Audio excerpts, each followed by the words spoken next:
Welcome back, everybody, to Toronto Today here on The Parlay. I'm your host, Luca Rosano, alongside my co-host, Michael Singh. And we are here on this Friday before the weekend to break down what has happened last night and get into some interesting talking points. But the biggest news to begin the show, actually, before we get to that, let's quickly recap our best bets. I do want to bring it up because I've been on a roll. Sorry, I couldn't wait till the end of the show to bring it up, man. I gotta flaunt a little bit here. I'm now, I believe, 9-6. Yeah, 9-6 after getting my Sixers bet right, which looked really good after LeBron left that game.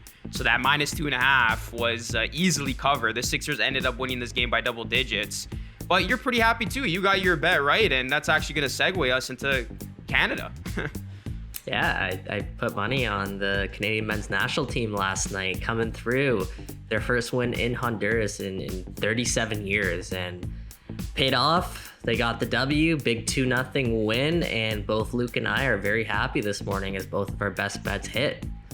Yeah, and that was an amazing game to watch. As you mentioned, Mike, their first win in Honduras for the first time in 37 years. I feel like every Canadian men's game, there's a new thing being broken. There's a new drought being broken. There's a new thing that they're up to. It's amazing to watch this team in action. And now they're going to be playing at Tim Hortons Field on Sunday against the U.S. That's going to be a massive game. I'm actually going to be going to that game, so I can't wait for that one. But this team, 19 points through 9 matches, only unbeaten team with 5 remaining games left. And this was a fun game to watch. They got the own goal early on, which definitely helped. But then how about that goal from Jonathan David, man? The way that he was able to control that ball and finish, unbelievable. That was a highlight reel goal. Davies' reaction to it was unbelievable. I think he was live streaming on Twitch, and it was just amazing to see him react to his fellow teammate like that. He was one of us. It was like if I had done a live stream. He was just casually watching the game and reacting to it. It was amazing. And this Canadian team one step closer to the promised land, and that is making it to the World Cup. You can't say enough good things about this team right now, man. You can't. You definitely cannot say enough good things about this men's national team. Like right now, we are living through what I would call is like kind of like the golden age of Canadian soccer. It's something that we have not seen before as yet in really our lifetimes, or really in Canada soccer as in general. As you mentioned, like it seems like every time this team goes out there, they're breaking some sort of record. And I think you're bang on there, Luca. That's exactly kind of the narrative that's been going around. It's hard to actually find the words to justify exactly how special this team has been the past year and a half. It's remarkable how quickly it has grown, how much the expectations have raised, and how much they're just succeeding right now in the CONCACAF region and really putting soccer in Canada on the global map, which is something, again, I keep saying that, but in my lifetime, I didn't think that would happen. You think about someone like Alphonso Davies, who's such a good ambassador for this game, and the way he was reacting on Twitch, I mean, connecting all those next-gen fans and even just fans in general. When you see some of the reactions on Twitter that are going around, like he's bought in, and that's sort of the camaraderie of this group shining through. This group is together, and it's so relatable, so likable. There's so much things to like about this team from a casual fan's perspective, and it's so easy to buy in to this group and enjoy the ride, Canada, because it looks like right now the Canadian men's national team will be heading to the World Cup in 2022 if everything stays true right now. Yeah, let's talk about that. Their chances look really good right now, atop of the table, unbeaten. Seems like every time they're just so engaged, and they aren't going to have that letdown game. So let's talk about their next matchup going up against the U.S. Is it safe to say if they can at least get out of that one with a draw, Canada seems pretty safe to advance to the World Cup? I mean, at that point, they'll have 4 games left, and they'll be in a really good position. Or are you not ready to say that until we get to maybe 2 games left? Is there still some way that Canada can blow this, or are you more so on the confident side that they will take care of business if they can at least get a point against the U.S.? If they can get a point against the U.S., yeah, then they're just playing with house money there. The remaining Canada's games, they don't have to play Mexico or the U.S. anymore. But that being said, some of their games might be tough playing away from home. But it's a good schedule Canada have the rest of the way. They've got a lot of their tough matches out of the way. They'll have to go down to Costa Rica. They'll have to go to El Salvador. And the tough one will definitely be going down to Panama. So those are 3 tough games, but then you also have Jamaica at home after this U.S. game. So it's going to be a really tough match at Tim Hortons Field because I think the U.S. have taken it personally. That Canada has sort of taken their spotlight, and Canada's atop the group. When you think of the CONCACAF region, prior to this qualifying campaign, it was just a 2-horse battle between Mexico and the U.S. But then here comes Canada, taking hold of that number 1 spot. And again, like I said, the US is not used to playing second fiddle to Canada, and Canada's the talk of the region right now, and I don't think the US really like that. So I think it'll be a tough game, honestly, at Tim Hortons Field. I will be happy with a point. Yeah. But if they can find a way to pull off 3 points and replicate that magic like they did in 2019 at BMO Field when they beat the US for the first time in 34 years, then Hamilton, Ontario will be an absolute party, absolute frenzy. So I'm excited to see that match on Sunday. Luca, I will see you there. Usually I'm in the press box for that one just because how special this moment is. I had to give up my press box seat and get in the crowd, get with the fan base, because I'll be one of the loudest people there, man. Oh, so you're going to the game. All right, that's news to me. That's going to be awesome. Yeah, buddy, I'll see you there. We'll actually meet each other in person for the first time. Weird, I know. During COVID times, we just see each other remotely. That's awesome. It should be an amazing environment. I'm looking forward to it. I've never been to a type of match like that in terms of soccer. Like I've been to, MLS Cups and things of that nature, but never a World Cup qualifier or something along these lines. So I'm very excited about that. I don't want to put you on the spot here, Mike, but what's your hunch for this game? Where do you see it going? You see it being a draw, Canada win, USA win? What are you leaning towards at this point? Yeah, that's a good question. And honestly, right now, it's tough to call. Canada are listed as actually pretty significant favorites in the early odds. US, I see, are at plus 160 to win the match. A draw is plus 200. Like, Canada's defied every sort of logic so far. And the monumental build-up to this match at Tim Hortons Field in Hamilton, Ontario, there's something special about that. Yeah. So the fan in me is saying Canada is going to find a way to once again surprise. It seems like it's a dream window. It's something that's like made out of a destiny.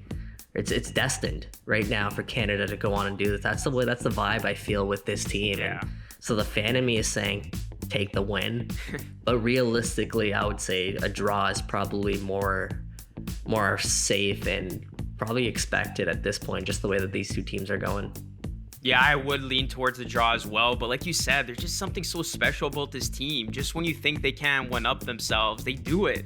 And I could totally see that scene playing out where they beat US at Tim Hortons Field in front of their faithful and everybody just going crazy and celebrating, because at that point, Canada's virtually in the World Cup. I mean, not mathematically, but their chances look really good at that point. So yeah, I just get this feeling, man, they will be able to pull it out, and that's going to be an amazing spectacle to be a part of. Let's talk about Alistair Johnston. He has become one of the most important players for Canada. You can argue he's a rising star for this team from Aurora, Ontario. And he's been a guy I know you have been following closely. What can you say about his development and his role on this Canadian men's national team? Yeah, I had to absolutely put Alistair Johnston in the rundown. As you mentioned, a guy from Aurora, Ontario there. Played for Aurora, played for Richmond Hill, played for the Vaughan Azzurri. And this is a guy who has developed into such a crucial role on the men's national team. And he resides in our very own backyard. He's grown into a leader for this team, and he's grown into a mainstay at the back. I mean, you hear about a lot of guys like Alphonso Davies and Jonathan David and Tajon Buchanan, but I'd argue Alistair Johnston's become just as important to this team as any one of those guys right now. The weakness in Canada has always been their defense. They've never really had people that they can rely on steadily back there. Well, Alistair Johnston, at 23 years old, he's become that piece. This is a guy who played in League One Ontario with Vaughan Azzurri as recently as 2019. And he went on to have a great college career, drafted 11th overall in the 2020 MLS Super Draft. And it's crazy to think that less than 2 years ago, about a year and a half ago, was when he made his professional debut in general for Nashville SC in Major League Soccer. And he made his debut for Canada less than a year ago. And now he's really been, I think, widely regarded right now as probably the most important piece on that Canadian back line. So I got to give it up for Aurora, Ontario native Alistair Johnston and give him some love, because he will become a household name, especially if Canada qualify for the World Cup in 2022. It's amazing to see the crop of Canadian talent right now. That was one of the biggest problems for so many years, where Canada was an afterthought. They were irrelevant on the national scene, where they just didn't have enough talent. But you see this new wave of great Canadian players highlighted by Davies. It's awesome to see, and it's only going to get better. I think this isn't a fluke with the success that Canada is having. I think this is a mainstay. I think this is a country that is finally almost there in terms of being there with the big boys. And for us to be a part of it, man, the good times are going to keep on rolling. Obviously, there's a lot of work to do. We're not going to get too ahead of ourselves, but I think it's safe to say the bad days are in the rearview mirror, and it's looking pretty promising right now overall for Canadian talent as it pertains to soccer. Yeah, man, we're witnessing history right now, and I don't say that lightly. I know that's kind of like a cliche, but we are literally witnessing history before our very own eyes. I don't think, like, you blink and you're gonna miss exactly how big this game is going to get in this country. We talk about tickets. Like, tickets 3-4 months ago were easy to get for this team. Now we talk about Tim Hortons Field selling out in the pre-sale, let alone being cut to half capacity, and half of, I feel like half of Ontario was trying to land tickets, and people outside Ontario as well. Like, this is going to be one of the hottest tickets in town, I think, starting now. Like, it already is. And that's crazy, because it was a time like a year ago, like in that 2019 game against the United States, like half the crowd was empty at BMO Field. And I don't think we'll ever see that again. People are going to be in the seats and witness how special this team is, how special that environment it is. And man, Luca, you said you haven't been to a game yet. Like, what drew you to go into one of these games? It's the hype around this team. Like you said, as a fan who just watches this team here and there, when they were struggling, you wouldn't even take a free ticket if they had offered it to you. Now, you got people trying their hardest to get a ticket to watch the spectacle that is Team Canada play. And it's just the buzz around this team. Winning solves everything. We see this across every single team, across every single sport. When you're the laughing stock of a league or just a laughing stock of a team, nobody wants to see you play. But as soon as you have that success, people jump the bandwagon. And this is a classic case of that, Mike. People are jumping the bandwagon. They know we are seeing history. We know we are on the brink of making history and seeing something we haven't seen in so long, especially in our lifetime, and that is Canada make it to a World Cup. We never talked about this possibility as kids. It was always about, let me watch Italy or whatever your homeland country was. Let me root for them. Let me see how they're going to do. It was never about, I can't wait to see Canada play in the World Cup and see how they fare. Now we're almost there. We can finally see that and talk about it. And I think it's going to be a mainstay. I really think this is going to be the start of something truly great. Yeah, well, all aboard, Luca. Sunday at Tim Hortons Field should be fun. I know you'll be having a good time, of course, in the Hammer, and you'll be one of 12,000 people that I'm sure will be screaming their lungs out for this men's national team. So enjoy the game, man, and hopefully I see you there. Yeah, man. We'll definitely have to link up there and enjoy it. But we will see what happens on Sunday. Big time match feel. Canada, USA. Definitely don't want to miss it. Let's now talk about Leafs Red Wings. They're going to be playing the night before on Saturday. Leafs going to be the favorites in this one, and they have typically been a good bet against Detroit. 8-0-2 in their last 10. And the Leafs are 26-9-1 as a favorite. That's the stat I look at right there. That tells me if you are going to bet on this game, take the Leafs. I don't think the point spread is out yet. I would think it's 1.5. Is that pretty good guess? What do you think there? Yeah, I'd say so. That's pretty typical for hockey. Yeah. Like 1.5 seems to be the generic kind of go around when it comes to the puck line. And just building off your favorite there, Detroit, on the other hand, as the dogs this season, they're 7-22-5. Brutal. So you couple the Leafs' success against Detroit in their last 10, 8-2, as you mentioned. You couple Detroit's struggles as the dog this season when facing good teams, and then you add in the Leafs' success when being the favorite, and this should be a recipe for success for the Toronto Maple Leafs on Saturday night. So I'm with you there, Luca. I'm riding Leafs in this one. They've been playing well. Their power play's clicking, and what's not clicking for Detroit is their penalty kill. The Leafs, as we mentioned in the past, they have the number one power play, coming off 3 power play goals on Wednesday night against the Anaheim Ducks, and Detroiters, they're ranked 22nd on the penalty kill in the league. So if Leafs find a way to draw some penalties, which they've done a really good job at, then it could spell trouble for the Detroit Red Wings in Motown. Yeah, this should be a bad night for them. They're also 28th on power play, so this team just can't figure it out. They're having a very down season, and this should be a game that is dominated by the Leafs from the opening puck drop. So hopefully there's no surprises here. Leafs should win comfortably, but you never know. I mean, every time the Leafs do go up against a team that is a significant underdog, they make it interesting towards the end. And they have played once this season, and the Leafs actually won that 5-4. So this could be a closely contested match, and this could be something that goes down to the wire. I feel like the Leafs usually make these games harder than they need to be, and that is not where you want to be, especially when you are an overwhelming favorite. So we'll see what happens on Saturday, but I would not be surprised if this one goes down to the wire. So I think I would avoid betting on this game altogether, just because I haven't seen enough of the Leafs actually covering that puck line. And if you do just take them to win on the money line, you're not getting a lot of value there. Yeah, the Leafs have won 4 of their last 6 games, and neither of those wins have been by more than 1 goal. So logic would tell you, that pattern will keep rolling. But for me, this is a Saturday night. You're in what they call Hockey Town. You're at the new Little Caesars Arena. You're Hockey Night in Canada. And this is a Leafs team that I think recently some of their performances haven't been convincing.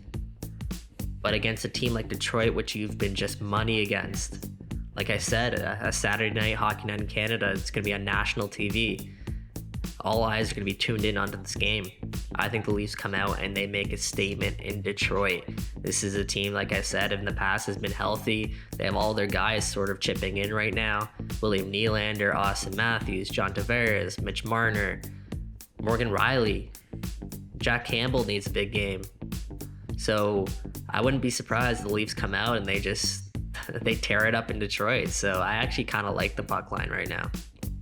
All right, so we got 2 opposing views here. Mike's hammering that puck line. I'm just going to stay away from this one. I'll be, totally genuine with people listening or watching. I'm staying away from this game. So we'll see if the Leafs can make Mike some money on Saturday. But let's talk about another matchup on Saturday. It's going to be a busy Saturday with Toronto sports. We got Raptors Heat, and the Raptors lost to the Heat on January 17th, 104-99. They did play without Gary Trent Jr. and Scotty Barnes, who have been playing lately. And the spread for that one was -4. But you look at this matchup, Miami are 8-2 in their last 10, and the Raptors are just 4-6 after going on that win streak to begin the new year. And Miami are 8-2 against the spread in their last 10. Raptors are 4-5-1. So let's actually play a little game here, Mike. The last time these two teams met in Miami, the spread was 4 points in favor of Miami. What do you think the line's going to be for this one? It's tough because Miami will be playing in their second night of a back-to-back. So they'll be playing the Clippers tonight, and then tomorrow they'll be taking on the Raptors. So I think a lot of that will depend on availability. I would tell people to stay tuned because you might hear some injuries or people being out that might sway your bet. So I wouldn't put down money early on in this game. I'll wait until we see who's actually in the lineup for the Clippers tonight. I know someone like a Jimmy Butler, for example, like he's listed as a game time decision. just because I think there is that possibility where he sits either tonight or tomorrow night on a back-to-back. Same with Kyle Lowry, I'd say. I think we all like to see Kyle Lowry play against the Raptors tomorrow night, just because of that history there. But we'll stay tuned for that. So I would say, honestly, just wait until we get clarity on the injuries and those decisions. But I wouldn't be surprised if the spread is smaller depending on who's out for the Heat, or bigger depending on who's in for the Heat. So I honestly can't have a definite answer right now. I think that's a big factor there. I'm curious to know what exactly is going on with Kyle Lowry. If he misses this game, he's missed a ton already, and another matchup against the Raptors, and possibly even that Tuesday one that everybody's got circled on their calendar, the return. I know there's not going to be many fans in attendance. I think, 500 people? It's going to be family and friends. But I'm wondering what's going on with Kyle, if it's personal related, injury, a bit of both. But yeah, you're bang on with, you're going to have to wait until tip-off to truly get a grasp for this game, and that's why the odds aren't out for this game against the spread.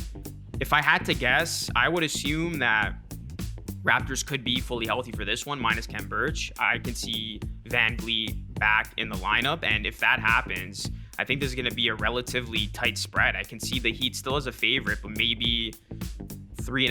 I think that's fair to say, especially if Kyle isn't playing in this game. I don't see a scenario where the Raptors are the favorite, especially since they have not fared well in Miami. But I think this is going to be a close game through and through. I think if the Raptors can have Fred VanVleet back, that's going to be a huge boost for this team.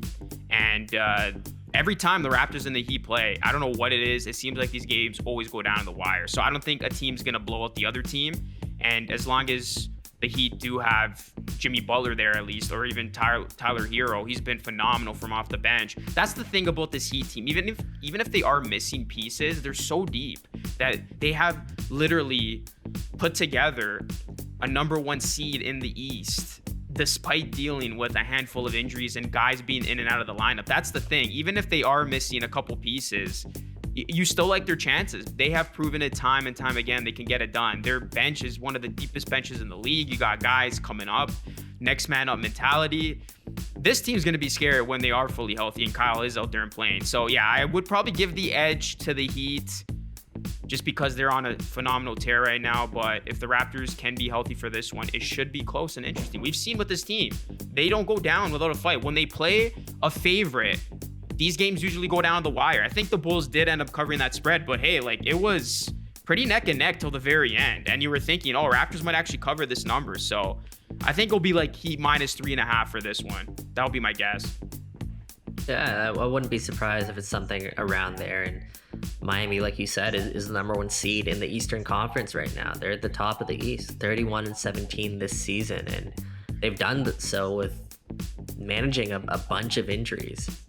Kyle Lowry has missed a bunch of games. Bam Adebayo has missed a bunch of games. Jimmy Butler's missed a bunch of games. Their big three, essentially, right there, has missed quite a number of games, but yet you still find a way to persevere. And I think they're a really well-coached team. So, yeah, that's a good point. Regardless of who's in the lineup for Miami, I expect this to be a tough game for Toronto. And honestly, I'd probably stay away from it for that reason, unless you see some sort of outrageous spread. Which, let's say Miami minus 8 or something like that. Then, I'm comfortable saying the Raptors will keep it close because that's been the Raptors of late. But if it's close, if it's pretty much a pick 'em, then I'm probably leaning Miami just in case. But it's something I'd probably stay away from regardless. Yeah, I think Vegas is starting to give the Raptors their respect and their flowers. We saw in that game against the Bulls in Chicago. Bulls had their big three, and it was only a 4-point spread, and the Raptors were missing Van Vliet. So I think Vegas will make this a pretty close spread, knowing that the Raptors are capable of winning this game outright and coming up with a huge W. I will say this quickly about the Heat. I forgot the exact odds, but before the season, I was looking at futures, and they had some pretty good odds. I think they had something like the 6th or 7th best odds of winning the title. Hey, I would not put it past this team. We talk about how good they are with guys being out. What if guys are fully there and it's playoff time and you got to deal with this team in a 7-game series? I look at the East right now. I think it's relatively wide open. You don't know if the Nets are going to have guys out. Obviously, there's the whole Kyrie vaccine situation. Harden's now showing his frustration. Things might be starting to crumble there in Brooklyn, and the Bucks have shown their vulnerabilities. Their big three was back the other night. They got smoked by the Cavs. Speaking of the Cavs, they were a huge surprise story this season, and if you dared to put money on them at the start of the season and they do make a run, you're laughing. I mean, they have just been a joy to watch. And you got this Bulls team. Again, they have shown a lot of good things, but injuries have kind of derailed their successes. So the East, in my opinion, Mike, it can go in a variety of different ways. And why not this Miami team, a team that's been there before, a team that does have veterans who know how to win on the big stage?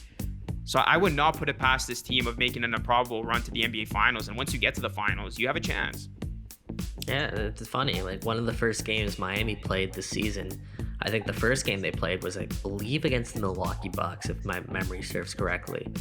And they looked like the Raptors of 2019 with Kyle Lowry at the helm. The way that they were moving the ball, how bought in defensively this team is. You know, everyone on that team is really sound defensively, especially their starting five with Kyle Lowry, setting the tempo. Jimmy Butler has been known as an elite defender in this league for as long as he's been in the league. Bam Adebayo is such a force down low. PJ Tucker, that was a big addition for that Heat team. So I don't hate those odds. I mean, you might not find great value right now in the Heat just because they are the number one seed in the East. But this seems like a team that is built for the playoffs, Luca, and it'll be like that's part of the reason why I think, regardless on Saturday night, it'll be a tough game for the Raptors. So we'll see how that one plays out, but hopefully we can be back here on Monday talking about a Raptors win, perhaps even talk of it in an upset sort of light. So I'm excited to see, once again, how that one plays out. Yeah, should be a good one either way. All right, before we get into our best bet, I quickly do want to highlight and shout out Andrew Wiggins, Canadian. He is an all-star starter. He was getting roasted on Twitter because people were like, he just doesn't match in this picture with all these superstars, and then you just have Andrew Wiggins. I think this was a matter of the Warriors just having a gigantic fan base, because I don't even think Canadians played into this of getting Andrew Wiggins to the All-Star game. This was strictly Warriors fans, Dub Nation, just being so big in numbers that they single-handedly got this guy in. I saw something today on Twitter. I forgot who tweeted it out, but they compared the stats of Wiggins to an Anunoby, and they're similar. So I don't agree with Wiggins making the All-Star team as a starter. Do I think he should be there? No. Am I happy? Hey, yeah, I am, because it is ultimately a win for Canada. So you can look at it through those lens or through the haters lens of what the hell is he doing there? It's a win for Canada, but I'm also thinking, what the hell is he doing there? Like, one populace saying one of these things don't belong here while looking at that starting five, and of course that had to be Andrew Wiggins. I mean, there are better options to start for the game in the Western Conference than Andrew Wiggins. There's probably a number of snubs out there that would be loving Andrew Wiggins' spot, but I think it's also a great sort of reminder of just how far Andrew Wiggins has come.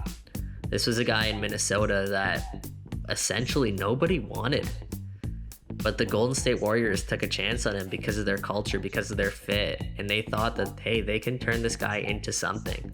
Andrew Wiggins, as a max contract, was one of the laughingstocks of the league while in Minnesota, but credit to Golden State, who saw value in that. He put him into a system where he can thrive, where he doesn't have to do too much, kind of play within his limits there, and he is having a heck of a season. So I am happy, especially because he's a local kid. He will be rewarded for producing this season with Golden State. He's playing a big role in Golden State's success.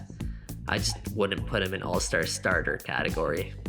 Yeah, he's having a most improved player type season, but it is a good point you bring up. This is a guy who came into the league, let's remember, with so much buzz. People were calling him the next LeBron at one point. He was the next big thing to come out of Canada, and it was just going to be a matter of if he lived up to those expectations. And he was kind of a guy early on in his career, like you said, nobody wanted him, right? LeBron chose to trade him away instead of playing alongside him, waiting for him to develop.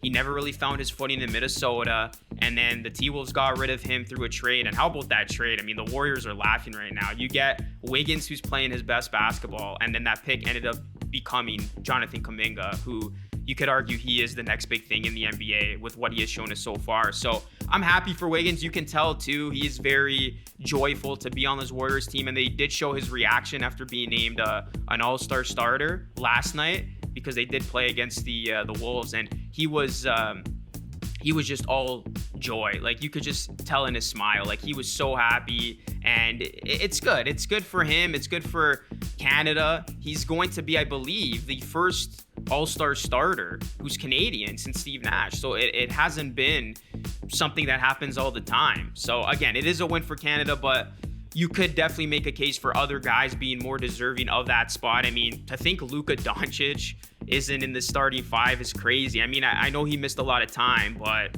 come on. And the other big one that comes to mind, Devin Booker. Look what the Suns are doing. Are you kidding me? I know he's missed some time too, but Booker is that one guy who constantly gets snubbed. And I get it, because the guard position is so deep in the West. But you got to give this guy some flowers, man. There's no surprise as to why the Suns are as good as they are. Devin Booker's a big reason why, and his numbers back it up too. I love Devin Booker, man. Like, we talked about him the other day. His playoff performance last season was special, and I think it's just the tip of the iceberg for him. This guy is a very young player. He plays a very significant role on a very good team. And I'm with you there. I don't think he gets enough of that love. So I guess we'll give him some on this show if it means anything. Shout out Devin Booker. Yeah, Ja Morant's emergence definitely screwed him over a spot. You cannot deny what Ja was doing. So, of course, he was going to be named an all-star starter. All right, let's get to our best bet now, Mike. You're 7-8. I'm 9-6. We'll start with you. What are you going with for this weekend or tonight? Yeah, so I've been betting on a lot of Toronto sports, and I'm going to keep that theme going. And I know, Luca, you said you'd probably stay away from it, but I'm convinced on the spotlight, Hockey Night in Canada, whatever the odds are, I don't know what they are yet, but take the Leafs on the puck line, -1.5 to cover that spread. So take the Leafs to win by at least 2 goals on Saturday night in Detroit. I like it. Well, actually, no, I don't, because I said I would stay away, so I don't like it. Yeah, don't lie. I'm giving you some courage here, some confidence, man. I'm gonna say I told you so on Monday. I'm waiting for that. Okay, for my pick, I'm going with the San Francisco 49ers, man. I'm going back to the team that has won me some money this football season. The Niners are plus 3.5 point underdogs against the Rams. Expect a lot of Niners fans for this one in LA. They show up really, really well. They travel well. I love the Niners in this spot. I would not be surprised if they get to the Super Bowl. I would not be surprised if they win the Super Bowl. And speaking of great pre-season Super Bowl odds, I don't have the exact number here, but the Niners, they had great odds. Nobody was talking about them winning the Super Bowl with how many teams were coming into this one who were stacked, like the Bucks, like the Chiefs, like this Rams team. But this Niners team, they are going to do what they've been doing all postseason long. That is run the ball effectively, opening up the short passing game for Jimmy G. And that defense, scariest defense right now, best defense remaining in these playoffs. Nobody wants to go against them. Last time Stafford went against them, got sacked 5 times, threw 2 interceptions. Oh, and by the way, the Rams blew a 17-0 lead to get the Niners into the playoffs. So wouldn't it be something if the Niners beat them to get to the Super Bowl, which is in LA? So the Niners could potentially be playing 2 straight games in LA if they could get the win here. I won't go that far, but I do think at the very least this will be a closely contested game. Give me the field goal hook. Give me the Niners plus 3.5. I'm going with Jimmy G and those boys. Jimmy G, man, it's in the cards. Like you said, there's a lot of storylines kind of building up around that game. The way that the Niners got into this game in general is absolutely crazy. And as you said, no one really expected them to be here. No one was talking about the 49ers. So we'll see about that one. And then speaking of this weekend, Luca, I'm just seeing here it's temperatures are going to reach about -30 in the Toronto area this weekend. So are you actually missing a football game to go to this men's national team game? Yeah, I was telling producer Kevin, it's bittersweet for me. I get to see something I've never seen before, but I'm missing Championship Sunday. Are you kidding me? I look forward to this every single year. So yeah, I will be missing the games. Hopefully I can catch the end of this Niners game. So yeah, I mean, it's bittersweet, but hey, at least I'll be doing something I've never done before. It must mean something to you, man, for this national team. So to be standing out there in the freezing cold, let alone be missing Championship Sunday, man, that's you're showing the men's national team some love, and hopefully they can, return the favor with a good performance on Sunday against the Americans. One of my favorite fixtures in all of sports, honestly, Canada versus USA. That's going to be one of the many things to look forward to this weekend. Should be another action-packed weekend of sports. And yeah, we'll see how it all plays out, and we'll talk about it on Monday. This is Toronto Today here on The Parlay. Thank you so much for watching. You can catch us all over social media. You can catch this podcast wherever you get your favorite podcast. And Mike and I will be back on Monday to recap Toronto sports and more. Have a great weekend, everyone.